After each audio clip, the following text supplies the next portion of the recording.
하나님의 말씀 사사기 10장 17절에서 11장 11절까지 말씀 보겠습니다. 사사기 10장 17절에서 11장 11절까지 말씀입니다.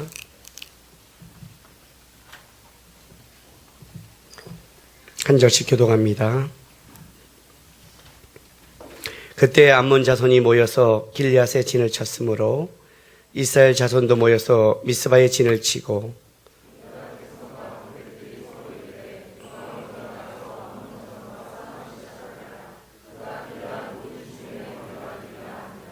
길리앗 사람 입다는 큰 용사였으니 기생이 길리앗에서 낳은 아들이었고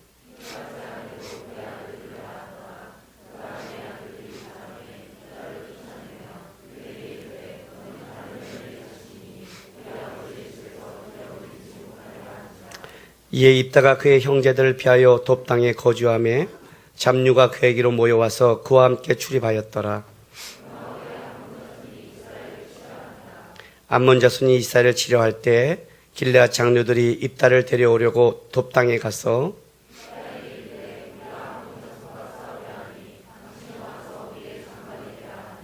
입다가 길르앗 장로들에게 이르되 너희가 전에 나를 미워하여 내 아버지 집에서 쫓아내지 아니하였느냐?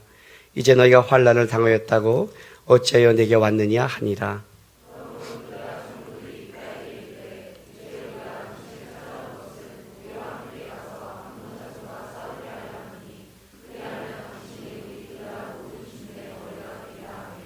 입다가 길르앗 장로들에게 이르되 너희가 나를 데리고 고향으로 돌아가서 암몬 자손과 싸우게 할 때 만일 여호와께서 그들을 내게 넘겨주시면 내가 과연 너희의 머리가 되겠느냐 하니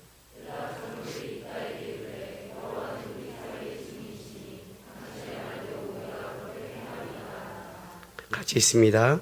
이에 입다가 길르앗 장로들과 함께 가니 백성이 그를 자기들의 머리와 장관으로 삼은지라 입다가 미스바에서 자기의 말을 다 여호와 앞에 아뢰니라. 아멘. 기도하겠습니다. 하나님, 이 시간에 주의 말씀을 듣는 시간입니다. 주의 말씀이 우리 안에 생명으로 다가오게 도와주옵소서. 주의 말씀이 이 땅을 살아갈 때 살아있는 말씀으로 우리의 길과 빛이 될 수 있도록 성령 하나님께서 우리를 깨닫게 하시고 인도하여 주옵소서. 말씀을 전하는 부족한 종의 목소리와 마음과 심령을 지켜주시고 또 온전히 주의 말씀이 선포되게 인도하여 주옵소서. 이 시간에 성도들이 드린 예물을 위해 주 앞에 기도합니다. 여러 가지 마음을 담아 제목을 담아 주 앞에 드린 예물들 하나님 기쁘게 받아주시고 너는 땀 흘리라 하셔서 세상에 나가 땀 흘리며 살아가 될 성도들인데 하나님 그들의 삶을 지켜주셔서 하나님의 도움과 은혜 속에 영육간에 채워지고 영육간의 인도함을 받을 수 있도록 성도의 삶 가운데 함께하여 주옵소서. 감사하며 예수님의 이름으로 기도했습니다. 아멘. 사사기는 지금 우리가 이제 보는 이 장면부터 뮤지컬로 따지면 2막에 들었습니다.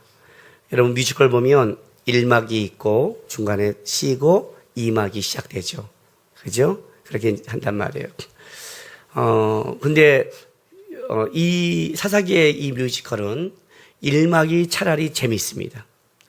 1막을 보면 1막의 주인공들도 더 우리로 본다면 더 A급이에요. 더 스타들이고 2막은 약간 B급들이고 1막이 더 드라마틱하고 2막은 좀 우울합니다. 제가 사사기를 설교하지 않았던 가장 큰 이유가 사실 이 후반부터 있습니다. 이제 우리가 이 몇 달 동안 이 입다와 삼손부터 후반부를 볼 텐데 이 사사기 후반을 쭉 보면 진짜 소망이 없어요. 그러니까 이것 때문에 제가 우울해지는 거예요. 그럼 이제 우리는 몇 달 동안 우울한 시간을 가질 겁니다. 아셨죠? 우울하다가 너무 마음이 메이면 밝은 교회 가서 설교 한 편 듣고 또 오시면 됩니다. 2부 예배 때니까 1부 예배 때 다른 교회 가서 복 많이 받으시고 그리고 감사한 마음으로 와서 여기서 다시 이렇게 우울하게 가시면 되는 거예요. 성경이 우울한데 나보고 어쩌란 말이에요. 일부가 굉장히 좋아요. 1부에는 우리가 아는 온니엘, 드보라, 기드온 같은 쟁쟁한 사람이 나오는데 2부의 주인공은 입다와 삼손입니다. 근데 이제 입다와 삼손을 보면 이제 암담한 거예요. 아셨죠? 이제 찾아가는 거예요. 이 암담함을 한번 찾아가 볼게요. 이제 자 보세요. 그 11장 17절에 가면 그때 암몬 자손이 모여서 길앗에 진을 쳤으므로 이스라엘 자손도 모여 미스바에 진을 치고 길앗 백성과 방백들이 서로 이르되 누가 먼저 나가서 암몬 자손과 싸움을 시작하랴 그가 길앗의 모든 주민의 머리가 되리라 라고 이제 시작을 하는 거예요. 그러니까 암몬 자손이 쳐들어온 거죠. 왜 쳐들어왔냐면 사사기 10장 7절에 보면 이스라엘 백성이 범죄함으로 여호와께서 이스라엘에게 진노하사 블레셋 사람들의 손과 암몬 자손의 손에 그들을 파심해라고 시작되는 거예요. 그래서 이제 암몬 자손이 쳐들어와요. 그러니까 입다는 암몬 자손과의 싸움이에요. 그리고 삼손은 블레셋 자손과의 싸움이 되는 거예요. 이 두 자손인데 삼손은 블레셋과의 싸움을 다루고 입다는 암몬과의 싸움을 다루기 시작해요. 근데 여기서 이제 주제가 이거예요. 오늘 이 주제는 입다가 등장하기 전에 누가 머리가 되겠느냐예요. 암몬이 쳐들어오고 외부적인 공격이 오니까 도대체 이 암몬을 위해서 누가 선봉장에 서서 우리의 머리가 돼서 구원자가 되겠느냐. 이게 이제 주제인 거예요. 누가 될 것인가. 이것 때문에 이제 될 사람이 누구냐면 입다니까 11장에 입다의 문제가 다루는 거예요. 그런데 여태까지 사사들의 등장은 이런 식으로 등장하지 않았어요. 그러니까 2부에 와서는 패턴이 깨져버렸어요. 자, 찾아가 볼게요. 조금. 사사기 3장 보세요. 온니엘의 등장인데 첫 번째 사사고 가장 모델이 되는 사사거든요. 3장 7절 보세요.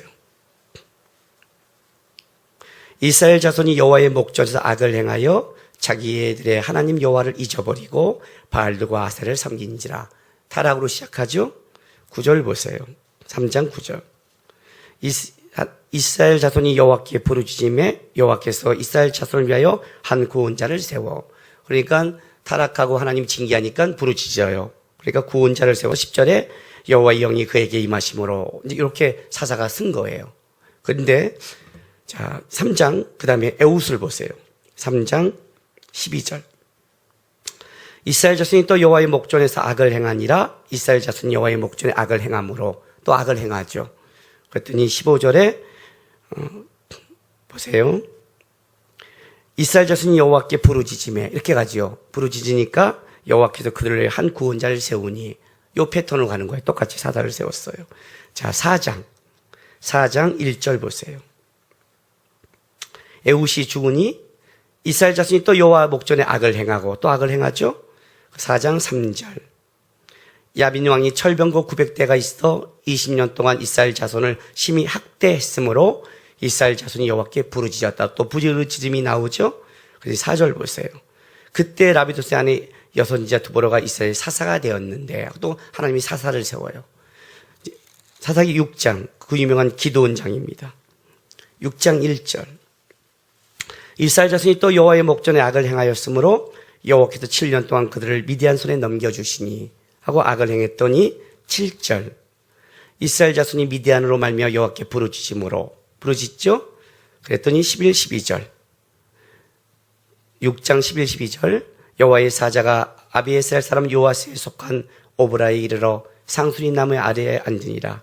마침 요아스의 아들 기드온이 미디안 사람에게 알리지 아니하려 하여 밀을 포도주 틀에 타작하더니 여호와의 사자가 기드온에게 나타나 이르되 큰 용사여 여호와께서 너와 함께 계시다 하매 하고 기드온을 세우죠. 요 패턴인 거예요. 그런데 입다를 한번 보세요. 입다는 10장 6절 보세요. 이스라엘 자손이 다시 여호와의 목전에 악을 행하여 바알드과 아스롯과 아람 신능과 베란간 악을 행하는 게 나오는데 섬기는 건 무지하게 많이 늘었어요. 악은 굉장히 많이 늘었어요. 그렇죠? 그랬더니 10절에 이스라엘 자손이 여호와께 부르짖어 이르되 우리가 우리 하나님을 버리고 바알들 섬기는 주께 범죄했습니다 하고 부르짖어요. 그러면 여태까지 패턴님은 어떻게 돼야 되죠? 하나님이 사사를 세우거나 하나님이 영이 임하거나 구원자를 세워야 되는데 뭐라고 말씀하시면 13, 14절 봤더니 너희가 나를 버리고 다른 신을 섬기니 그러므로 내가 다시는 너희를 구원하지 아니하리라. 가서 너희가 택한 신들을 부르짖어 너희의 환난 때에 그들이 너희를 구원하게 하라 하신지라. 구원 안 하겠대요, 베란가. 이제 너희가 택한 자를 가라는 거예요. 그랬더니 15절에 이렇게 말해요. 이스라엘 자손이 여호와께 여쭈되 우리가 범죄하였으니 주께서 보시기에 좋은 대로 우리에게 행하려니와 오직 주께 구하옵나니 오늘 우리를 건져 없소서. 이 뭐예요?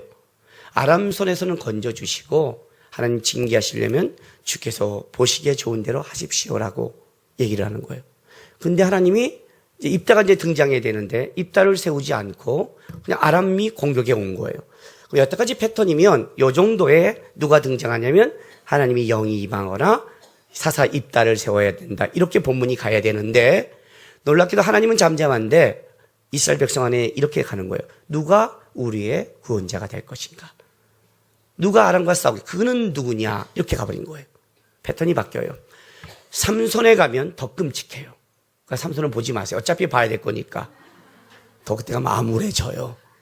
그나마 이 패턴이 완전히 깨지는 게 삼손이에요. 이해가 되세요? 그걸 보면 이제 끔찍한 시대가 온 거죠, 실제로. 어쨌든. 그리고 깨지고 나니까 누구냐 하고 나서 오늘 본문이 이렇게 가는 거예요. 11장 보세요. 11장 4절 보세요. 얼마 후에 암몬 자손이 이스라엘을 치려하니라. 암몬 자손이 이스라엘을 치려할 때 길앗 장로들이 입다를 데려오려고 돕당에 가서 이렇게 가는 거예요. 입다가 우리 장관이 되라 이렇게 간 거예요. 지금 어떤 성경의 흐름이냐면 암몬이 왔고 암몬과 싸운 그 선봉장에 있을 사람은 누구냐, 우리의 머리가 될 사람은 누구냐 하고 4절로 넘어갔어요. 암몬이 온. 근데 입다에 간 거예요. 그러니까 배랑 쑥 가니까 입다가 왜 도대체 입다는 누구야 이렇게 가니까 그 입다를 설명하기 위해서 11장 1절부터 3절이 있는 거예요. 이해가 되세요? 머리가 움직여야 돼요, 지금요. 아셨죠? 본문이 좀 복잡해요. 요번이 복잡해요. 그래, 이런 식으로 해요. 내가 지난번에 성경을 설명할 때 성경이 드라마를 식으로 설명한다고 그랬어요. 드라마의 현재를 설명할 때는 어떻게 와요? 칼라죠. 그러다가 과거를 들어갈 때는 흑백이 나오죠. 그러니까 과거의 상황이 이 현재를 만들어내서 다시 칼라로 넘어가죠. 그러니까 10장 말까지는 칼라였다가 11장 1절부터 3절까지는 흑백이 된 거예요. 왜 입다에게 갔느냐?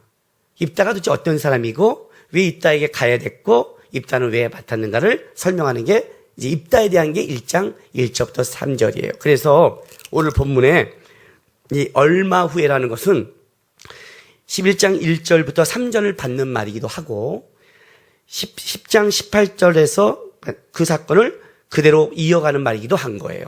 그죠? 암몬 자손이 왔으니까 암몬 자손이 원 싸움 속에 그걸 역사적으로 이어가되 지금 입다에게 간 것을 그걸 설명하기 위해서 바로 앞에 든 거예요. 입다가 그렇게 도망간 이후에 섰다 하고 이제 입다와 그 길르앗 장로들과의 이제 얘기가 시작되는 거예요. 너희가 왜 나를 추방하더니 다시 왔느냐? 아니다. 너가 우리와 함께해서 우리의 머리가 돼주라. 하나님이 이 전쟁에 나를 이기게 하시고 나를 세우면 되겠다 하고 이제 지네끼리 계약과 협의를 맺으면서 드디어 다시 이제 이스라엘로 복귀하는 장면이 이게 입다가 지금 온 거예요. 우리는 지금 성경을 뒷부분을 알고 있어서 입다가 사사인 걸 알고 있어요. 그런데 문제는 이거예요. 보통 앞에 1막에서는 이때 사사는 자기가 사사인 줄 알아요.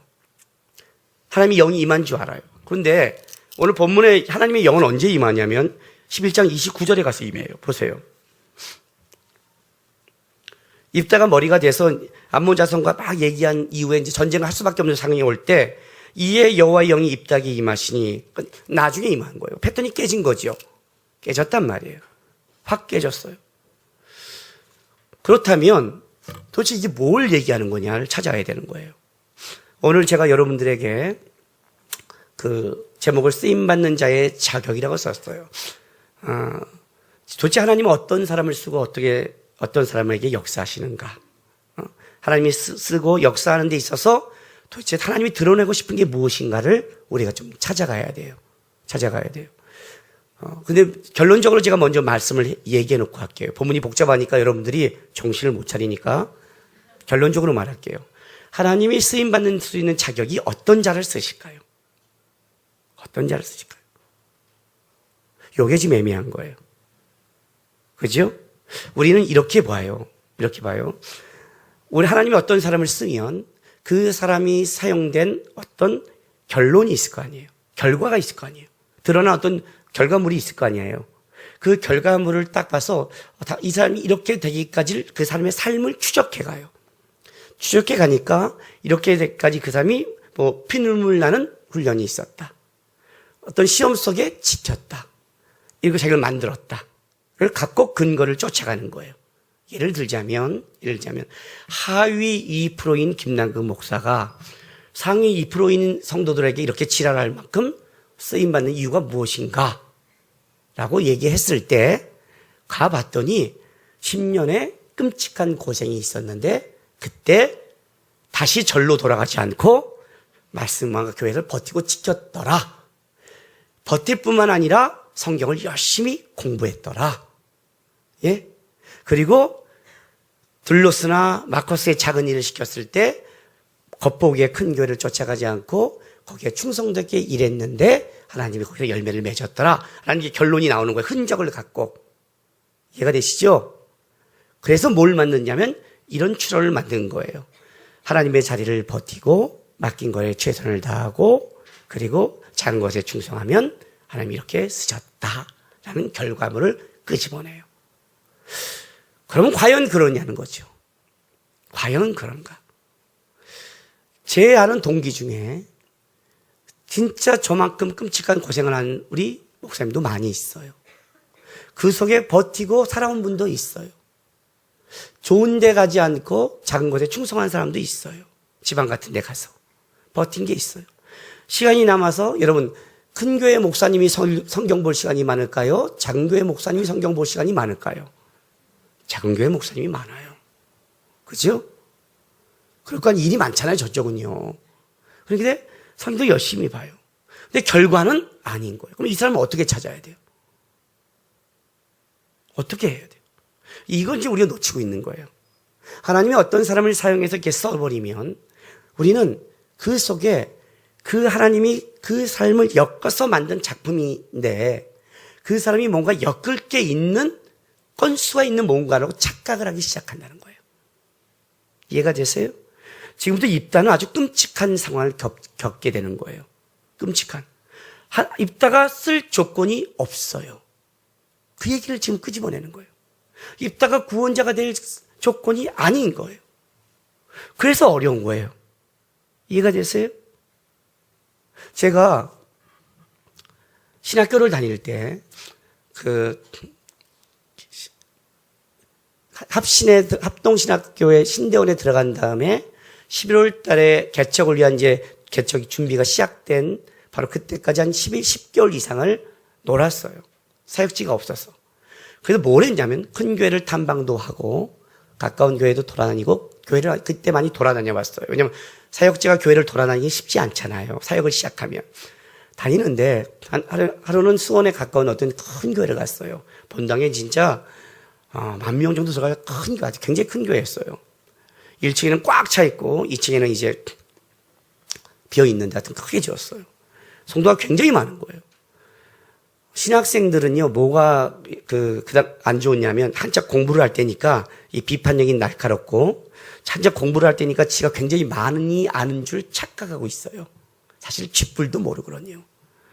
신학교 가면 제가 당당해요. 많은 척하고 있는데 눈가를 팍 찍으려다가 그냥 웃은 거예요. 병신 지랄하고 있는데 전 그러고 설교해요. 아무것도 없거든요, 실제로는. 그냥 그때는 이제 신학교 공부할 때 오는 비판력. 그러니까 저도 이제 그게 있죠. 있으니까 어때요? 오히려 말씀을 드릴 때 더 겸손하려고 노력을 해요. 판단하면 안 돼, 판단하면 안 돼. 이렇게. 그 예배를 그렇게 드리는데 저는 예배 드리다가 중간에 벌떡 일어나 충동을 그 교회에서 느꼈어요. 와, 이건 미쳐버리겠는 거예요. 예전도 다 샤머니즘이고 설교도 본문 하나 읽고 다시 샤머니고 이거는 왜 이렇게 수천 명이 앉아서 그 설교를 듣는지 이해가 되지 않는 거예요. 하나님 이건 너무하잖아요. 너무하잖아요. 목사님이 설교단에 나오시는데 신이 오신 것처럼 만들었어요. 이건 진짜 환장하겠는 거예요, 제가. 꾹 참고 있다가 나와다가 걸어가는데 여기서 막 뿔따구가 나는 거예요. 하나님, 저 목회 안 할래요. 때려칠래요. 그랬어요. 때려칠래요. 저렇게 뇌가 없는 저런 수많은 놈들한테 무슨 성경을 가르치고 말씀을 전해요. 나 못해요, 하나님. 어떻게 이게 돼요? 아니, 생각 좀 해보세요. 이게 말이 돼요? 어떻게 저게 아멘이 나와요? 저 미친놈들 아니에요, 저거? 씩씩거린 거예요. 물론 우리가 원망과 분통을 터린다는 건 이런 뜻이 있어요. 세상이 내 마음대로 되지 않기 때문에 열받는 거예요. 하나님이 내 뜻대로 인도하지 않기 때문에 열받는 거예요. 실제로는 그래요. 근데 이건 내 안목에서 너무 이해가 되지 않는 거예요. 뭔가 있어야 뭐 준비라도 하지. 저건 준비할 필요가 없어요. 그냥 뭐 안수하고 쇼하고 막 하면 되는 거예요. 내가 뭘 해야 돼요, 하나님? 막 화가 막 나는 거예요. 지금도 이렇게 보면 이해를 못 하겠어요. 하나님의 나라를 이해를 못 하겠어요. 어떤 목사님 저게 왜 모이지? 어떻게 저 설교를 듣고 아멘을 하지? 어떤 분은 막 찬송을 해요. 찬송하면 안 돼요. 사람은 예의가 있어야 돼요. 저는 찬송을 할 때요, 조용히 해요. 내가 찬송하면 여러분들이 상처를 받아요. 아니, 진짜 가수 정도 돼야 이렇게 노래를 찬양을 하지. 저희가요, 노래는 못해도 듣는 귀가 있어요. 제가 마커스 주도 목사 아니에요. 한국의 상위 2% 안에 속하잖아요. 나온 복음성과 CCM을 제가 가장 많이 듣는 사람 중에 하나. 부른다가 아니라 듣는 사람 중에. 그래서 귀가 있다고요, 내가 귀가. 저렇게 부르면 안 돼요. 우리 성도들은 굉장히 분별력이 있어요. 내가 부르면 목사님 이렇게 말하잖아요. 그렇게 해줘야 되는데 그걸 또 아멘을 받아요. 이게 뭐라는 건지 이해가 안 되는 거예요. 난 그자서 배란가 막 설교하다가 설교 아니라가 막 찬송하다가 나는 그 사람이 뭘 하는지 모르겠어요. 근데 많이 있어요. 이해가 못하는 거예요. 어떤 분은 굉장히 좋은 말씀이 좋은데 왜 저긴 또 안 모여요? 이해를 못하겠어요. 어떤 분은 하나님이 이 나라에 좀 오랫동안 남아서 좀 모범이 됐으면 좋겠습니다 하는 분은 또 천국에 빨리 데려가세요. 어떤 분은 좀 빨리 좀 데려갔으면 좋겠다고 기도하는 분인데 지긋하게 오래 살고 계세요. 이해를 못 하겠는 거예요. 이해가 되세요? 하나님이 어떤 사람을 쓸 때 사람에게 쓸만한 자격이 있냐 없냐? 없다예요. 그게 결론이에요. 근데 우리는 잠깐 뭘 보냐면 사람과 세상의 조건을 달아요. 자격을 달아요. 저 사람이 자격이 있다는 건 뭐냐면 하나님이 결과를 만들어서 뭔가를 찾아보니까 하나님이 그냥 하셨다고 생각한 거예요. 아셨어요? 지금 이 얘기가 있다 얘기예요. 하나님이 구원자가 나타나는데 놀랍게도 이 구원자가 하나님이 나타나거나 불렀거나 쓰거나 이해하거나 그런 조건이 없는 거예요. 자, 찾아가 볼게요. 11장 1절 보세요. 누가 그 사람이냐는 질문 속에 이제 11장이 나타나요. 길르앗 사람 입다는 큰 용사였으니 기생이 길르앗에서 낳은 아들이었고, 이제 이렇게 시작되는 거예요. 자, 큰 용사라. 하나님이 기드온에게 나타나서 너는 큰 용사라 했어요. 그때 기드온이 어떤 일을 하고 있었냐면 미디안이 무서워서 밀을 빼앗길까봐, 밀은 밖에 나가서 바람이 부는 곳에서 타작을 해야 되는데 빼앗길까봐 포도를 짜는 그늘, 몰래 골방 같은 데 숨어서 포도 짠 데서 쉽게 밥 해 먹겠다고 이제 몰래 타작을 하고 있는 거예요. 쫀쫀한 거죠. 그때 하나님의 사자가 나타나서 큰 용사요 이렇게 된 거예요. 그러니까 지도 민망한 거예요. 순간 쫀쫀한 짓을 하고 있는데, 그러니까 아이씨, 하나님의 말씀대로 출애굽처럼 그렇게 역사를 나에게 보여줬으면 내가 이렇게 쫀쫀한 짓 하겠어요? 지금 아이씨, 무슨 짓을 해? 했더니 그럼 네가 해. 그렇게 하나님의 부르심을 받는 거예요. 그러니까 부르심을 받으니까 내가 맞아요. 하나님 시험하잖아요. 그게 되고 나서 전쟁에 나가잖아요. 근데 여기는 밑도 끝도 없이 입다는 큰 용사예요. 큰 용사예요. 입다는 큰 용사인데 좀 이따 알겠지만 그 용사를 이스라엘 백성은 쫓아내요. 입사는 큰 용사인데 그가 큰 용사인지를 아직도 지도 몰라요. 이해가 됐어요, 이 말이요? 애매한 표현이에요. 앞과 좀 다른 표현이에요. 근데 큰 용사인데, 큰 용사가 완전 묘한 말을 써요. 보세요. 큰 용사인데, 그 다음에 확 나오는 말이 능력이 아니라 기생이 길앗에서 낳은 아들이었고 그래요. 자, 이거 재밌는 말이에요. 입다의 아버지의 성함은 길앗이에요. 길앗은 요단 동편에 므낫세 지판에 있는 곳이에요. 이스라엘 백성들이 가나안 땅을 정령할 때 므낫셋은 반으로 나눠져서 반은 요나단강 서쪽, 반은 요단강 동쪽에 있어요. 동편에 있는 곳이에요. 그 길앗 족속 중에 아버지 이름이 똑같이 길앗이에요. 그러니까 이렇게 말할게요. 우리 아버지 이름이 서울인데 서울에 살아요. 이해가 되시죠? 이제 그런 뜻이에요. 그런데 누구에서 기생에게 났어요. 기생하면 여러분 어떤 생각이 들어요? 첩이죠. 첩이 아닌 거예요. 여기서 기생이라는 것은 우리나라의 조선시대에 있는 꽃방석집을 얘기하는 게 아니라, 안 가봤어요? 표정들이 이상해요. 간통하는 여인, 행음하는 여인을 얘기해요. 그 매춘부를 얘기한 거예요. 그러면 지금 어디서 난 아들이냐면 사생아예요. 사생아. 이해가 되세요? 그래서 여기 11장 2절 보세요. 길앗의 아내도 먼저 기생에게 아들을 낳았는데 길앗의 아내도 그의 아들을 낳았어요. 그랬더니 그의 아내의 아들들이 자라며 입다를 쫓아냈는데 유대인들은 첩의 자식이라 해도 함부로 쫓아낼 수 없어요. 의무를 행해줘야 돼요. 근데 왜 쫓아냈냐면 첩이 아니라 그에게 이르되 너는 다른 여인의 자식이니 우리 아버지 집에서 기업을 잊지 못하리라 이렇게 말한 거예요. 그러니까 첩의 자식이 아니라 우리 안에 없는 다른 여인의 자식이라고 인정한 거예요. 사생아라는 거죠. 이 사생아를 누가 인정하냐면 단순히 그의 자녀가 아니라 나중에 길앗의 장로가 인정을 해요. 오늘 11장 7절에 봤더니 6절에 입다에게 이르되 우리가 암몬 자손과 싸우려 하니 당신은 와서 우리 장관이 되리라고 부탁을 했더니 입다가 길앗 장로들에게 이르되 너희가 전에 나를 미워하여 내 아버지 집에서 쫓아내지 아니하였느냐. 이제 너희가 환난을 당하였다고 하여 어찌 내게 왔느냐. 이해가 되세요? 지금 입다는 그 아들들이 쫓아냈다고 표현하지 않고 쫓아낸 주체를 길앗의 장로로 얘기하는 거예요. 이스라엘 백성들은 재판을 행할 때 장로들이 행했어요. 룻기 아시죠?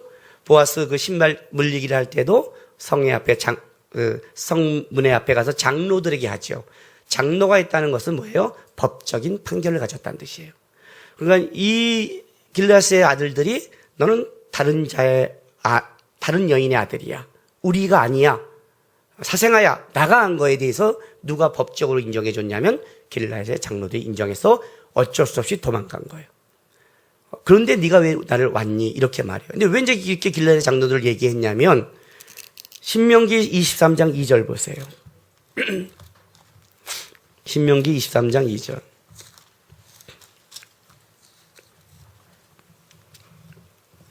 구약성경 296쪽 찾았어요? 총회에 들어오지 못하는 사람들을 얘기하는데 여호와의 총회 2절에 사생자는 여호와의 총회에 들어오지 못하리니 10대에 이르기까지도 여호와의 총회에 들어오지 못하리라. 여러분 그 다음 3절에는요 모압과 암몬은 여호와의 총회에 못 들어오는데 영원토록 못 들어온대요. 그러니까 10대가 작게 보이죠. 10대를 못 들어오면요 그 암몬은 거의 못 들어와요. 여러분의 부모님 10대가 기억이 나요? 5대도 안 나잖아요. 그죠? 증조 할아버지 기억나는 분이 있어요? 안 나잖아요. 10대가 되면 이건 거의 못 들어요. 사생아는 거의 추방하는 거예요. 그런 거예요. 그러니까 길앗 장로는 추방시킨 거예요. 쫓아내버렸어요. 그런데 여기 큰 용사가 뭐가 다르냐면 기드온과 다른 게 뭐냐면 기드온은 자기를 큰 용사라고 생각하지도 않았고 기드온은 쫀쫀하게 있었어요. 하나님이 그를 선택해서 썼어요. 근데 입다는 진짜 싸움을 잘한 것 같아요. 진짜 실력이 있었던 것 같아요. 왜냐하면 11장 3절 봤더니 이에 입다가 그의 형제들을 피하여 돕당에 거주하였는데 이 돕당은 좋은, 선한 이런 뜻을 아름다운 뜻을 갖고 있어서 아주 좋은 땅이에요. 좋은 땅으로 도망간 거예요. 시리아에 있는 요새에 비옥한 땅인데 망명객들이 흔히 도망가는 곳이에요. 도망가 있었더니 누가 왔냐면요. 잡류가 그에게 모여 그와 함께 출입하였다. 그래서 잡류들이 뭐였을까? 입다 혼자가 아니라 어떤 세력을 형성했다는 거죠. 입다는.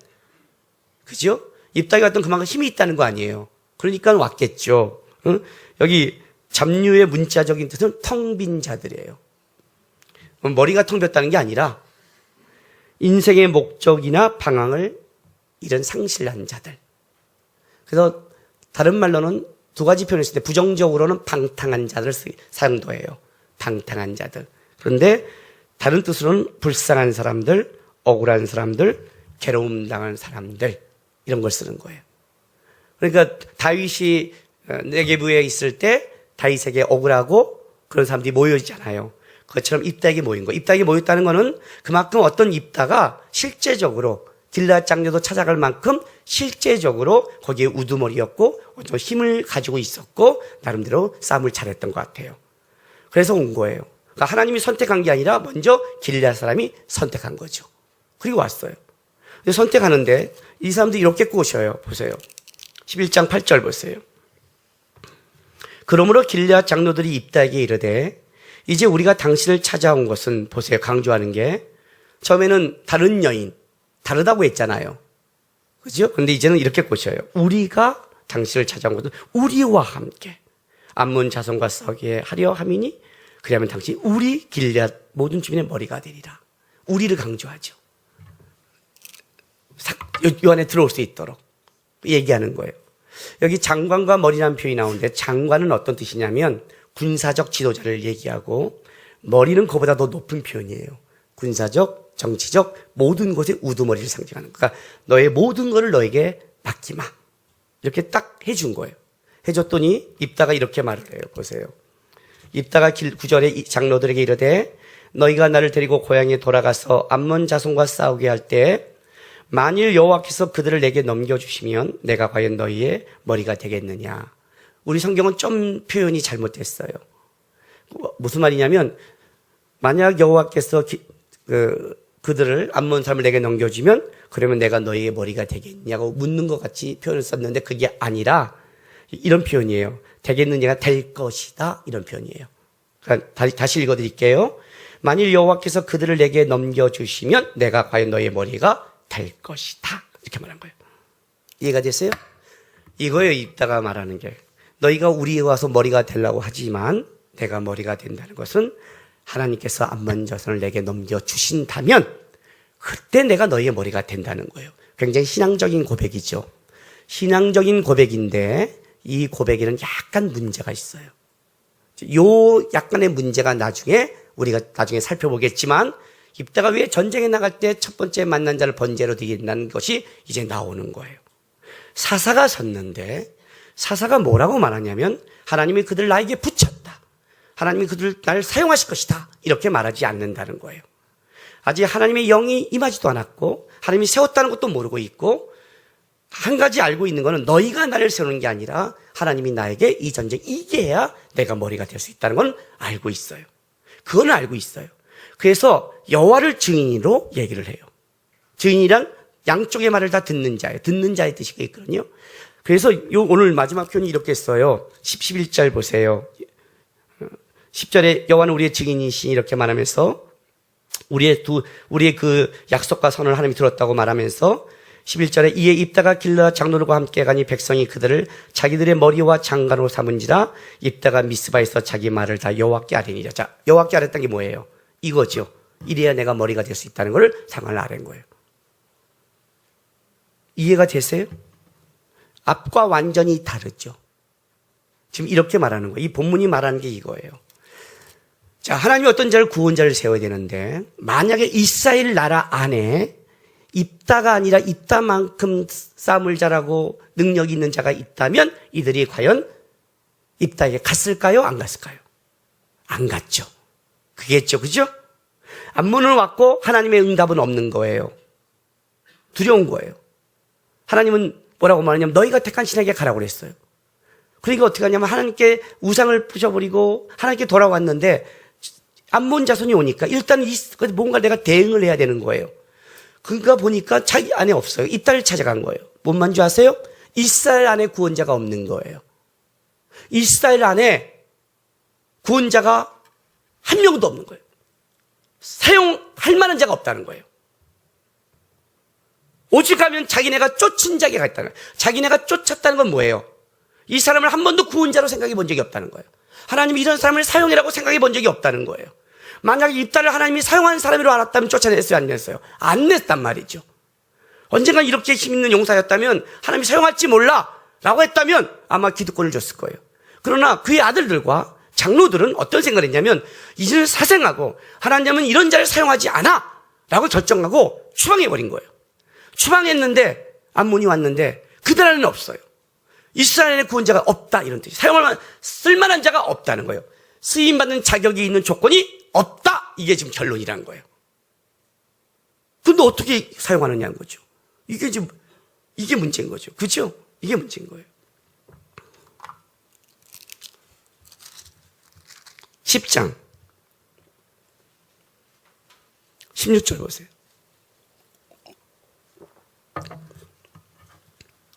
이스라엘 백성들이 너희의 택한 신에게 가라 한 걸 듣고 나서 자기 가운데 이방 신을 제하여 버리고 여호와를 섬김에 여호와께서 이스라엘의 권고로 말미암아 마음에 근심하다. 마음에 근심하다가 뭐라 했어요?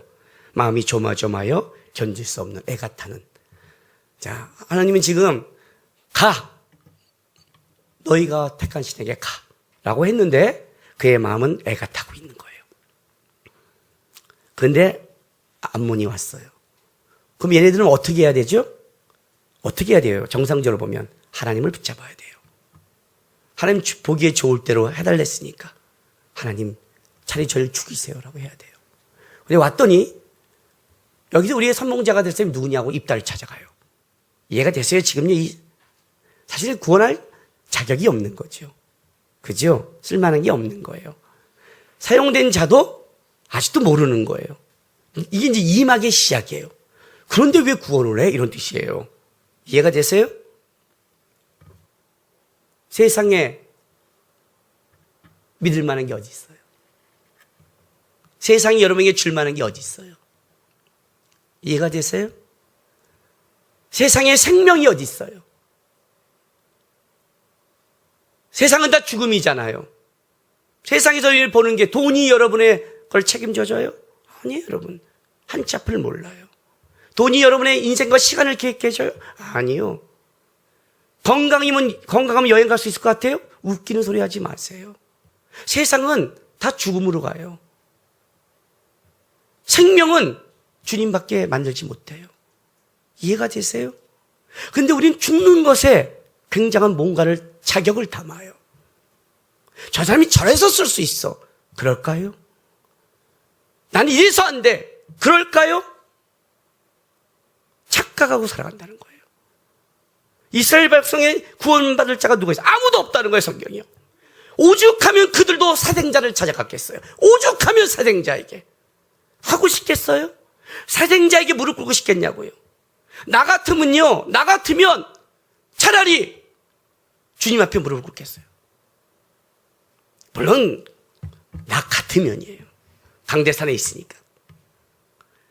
내려가서 진짜 그런 환난이 당하면 돈 있는 사람, 힘 있는 사람 저도 그렇게 찾아갈지 몰라요. 주님 죽겠습니다 하지 못하고. 오직하면 사생자까지 길앗 장로가 찾아가서 우리의 머리가 되라 할 때는 얼마나 자기에게 소망이 없고 희망이 없다면 이 얘기를 했겠냔 말이에요. 이해가 됐어요? 성경이 지금 이 얘기를 끄집어낸 거예요. 이스라엘의 사사를 닮은 너희 중에 구원자가 누구냐? 없다. 이게 결론이에요. 없다. 사람에게 있냐? 없다. 여러분, 성경은요 소설과 수필이 아니에요. 지금부터 우리가 보는 앞으로 이 성경은 끔찍한 삶을 지나가요. 끔찍한 삶을 그대로 역사 속에 하나님은 보여줘요. 왜?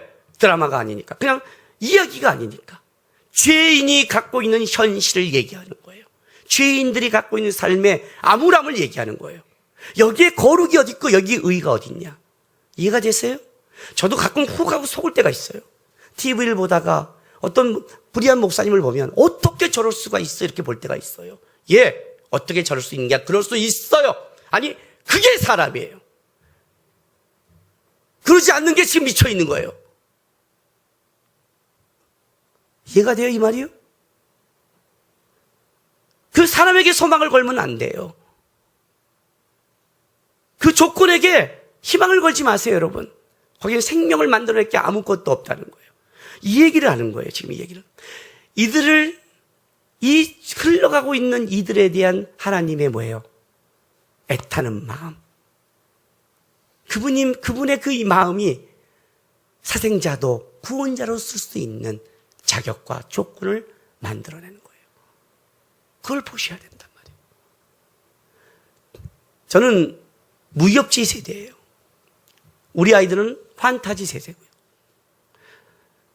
동일한 게 하나 있어요. 날아다니는 게 동일해요. 무협지 만화를 볼 때 이런 게 있어요. 그 당시에 천하제일검이 있었어요. 천하제일검. 이 천하제일검을 죽이기 위해서 암살자들이 대거 등장했어요. 암살자들은 끈질기게 기다리는 거예요. 언제 때를 만나 죽여야 되는 거예요. 근데 천하제일검은 검을 잡으면 안 되잖아요. 그래서 조건을 잡다가 공터 같은데 좋은 시점을 잡아서 기습을 했어요. 수십 명, 수백 명이 막 틈을 안 주고 한 거예요. 기가 막히게 피해도 막 공격한 거예요. 칼에 베기도 하고 도망다니고 뒹굴고 난리가 났어요. 그러다가 몰려다가 죽일 순간에 탁 하는데 나뭇가지 이런 게 하나가 떨어져 있는 걸 딱 우연찮게 보고 딱 잡은 거예요. 잡는 순간 공격하던 모든 자가 쫙 물러가기 시작했어요. 그리고 어떻게 되면 다 도망갔어요. 이해가 됐어요? 그런 천하제일 검이에요. 그가 잡는 게 곧 검인 거예요. 멋진 신검을 잡아야 이기는 게 아니라 그가 갖고 있는 실력이 잡는 거예요. 여러분, 모세가 하나님을 쓰니까 모세가 어때 보이세요? 위대해 보이세요? 다윗이 위대해 보이는가요? 아브라함이 위대해 보이는가요? 예. 모세는 이거예요. 여기 있는 좀 그럴싸한 몽둥이의 하나에 불과한 거예요. 입다는 그냥 버려진 나무 작대기에 불과한 거예요. 그 몽둥이가 그를 구원하지 못해요. 하나님이 그걸 잡으면 그게 곧 뭐예요? 모세가 되는 거고, 하나님이 입다를 잡으면 사생자라 해도 그가 쓰임받는 도구가 되는 거예요. 그게 하나님이라는 거예요. 예? 검에 있는 게 아니라 그를 잡고 있는 천하제일 그분한테 있는 거예요. 하나님이 잡으면, 하나님이 붙잡으면 사생자도 구원자가 될 수 있는 것. 그래서 이 이스라엘 역사를 구원자를 만들어내는 분이 누구냐면 하나님이에요. 그분이 소망이라고요. 이 사사기를 제가 원래 강의 안 했던 이유가 이 아므람이었어요. 그러나 왜 다시 설교하게 됐냐면 그 입다를 잡은 하나님이 보이기 시작한 거예요. 예수가 소망이고 주님이 소망인 거예요. 땅의 것에 마음을 두고 땅의 계획에 낭망하지 마세요. 우리의 계획이 틀어질 때가 있을 거예요. 아니요, 하나님이 조종하시는 거예요. 우리에게 무너질 때가 있어요. 하나님이 세우는 거예요. 예수가 소망이고 주님이 그를 만들어 가시는 거예요. 바라볼 분을 바라보세요. 생명이 되고 진짜 역사를 바꿀 수 있는 분을 바라봐야 하나님이 역사하시는 거지. 중국과 땅의 것과 망하는 것을 바라보면서 왜 안 될까는 거기에 자격과 그걸 붙이지 마세요. 쓰임받는 자격은 우리에게는 없어요. 은혜만이 가능한 거예요. 아셨어요? 슬픈 얘기를 들어가면서 가슴은 먹먹하고 울고 있는데 그래도 살아갈 수 있는 것은 우리 인생을 넘어서서 끌어가시는 우리 주님의 역사가 지금도 있기 때문에 소망이 있어요. 그 주님을 바라보시고 이 시대를 살아가시기를 주님의 이름으로 축원합니다. 기도합시다. 이 시간에 우리 다 같이 좀 주님 앞에 다짐의 기도할 텐데, 제가 오늘 예배 부름할 때 시편 70편을 주 앞에 가지고 나왔습니다. 나는 가난하고 궁핍하오니 하나님이여 속히 내게 임하소서. 주는 나의 도움이시오. 나를 건지시는 이시오니 여호와여 지체하지 마소서. 여러분, 거지가 달라는 것은 구걸밖에 없습니다. 여러분이 주 앞에 달라는 것은 구걸밖에 없습니다. 우리는 가난하고 우리는 궁핍합니다. 하나님이 채워달라고 하십시오. 여러분이 필요한 것, 거지가 급해서 먹을 걸 위해 기도하지 마시고 하나님이 끌어주십시오. 하나님이 저를 붙잡으면 사생아도 구원자가 된다면 하나님이 내 인생을 붙잡으면 내 인생에 소망이 있을 것입니다. 하나님, 제 인생의 구원자가 되어달라고 우리 이 시간 좀 다짐하며 기도하며 나가겠습니다. 기도하겠습니다. 거룩하신 하나님, 우리는 가난하고 궁핍합니다. 하나님의 은혜 아니면 하나님, 우리가 회복될 수도 일어날 수도 살아갈 수 없는 자임을 고백합니다. 주여, 지체하지 마시고 우리 인생 속에 우리를 건지시고 일해 주십시오. 주를 찾는 모든 자리 주를 말미암아 기뻐하고 즐거우게 하시며 하나님을 위대하시다고 고백하는 그 삶의 고백이 우리 사랑하는 성도들의 삶 가운데 들려질 노래이게 되게 도와주시옵소서. 아프고 애통한 자들 있습니다. 그들의 심의 길을 길어주시고 계획이 틀어져서 어떻게 갈지 모르는 주의 자녀들 있습니다. 하나님, 그들의 인생길을 인도하여 주시옵소서. 우리의 소망 되신 주님 바라보면서 오늘 우리 암울한 이 시대를 믿음으로 걸어가게 도와주시고 우리의 삶 속에 주님과 동행할 수 있도록 인도하여 주시옵소서. 하나님, 한 치 앞도 모르는 삶을 살아가는 티끌 같은 우리가 무엇을 알겠습니까? 우리는 가난하고 궁핍하고 하나님의 은혜 아니면 오늘도 회복이 안 되는 소망 없는 자임을 먼저 고백합니다. 주를 찾는 자를 기뻐하고 즐거워하게 하시겠다고 하는 하나님, 그의 주의 위대함을 우리 성도의 인생 속에 보여주시옵소서. 썩고 죽고 사망의 것을 마음에 품고 무너지지 않게 도와주시고 영원한 생명 되신 소망 되신 주님 바라보면서 내 계획이 틀어질 때 주님의 계획을 보게 도와주시고 내 건강과 내 삶이 무너질 때 하나님이 무너진 작대기를 어떻게 세우는가를 볼 수 있도록 우리 인생을 드리게 도와주시옵소서. 감사하며 예수님의 이름으로 기도했습니다.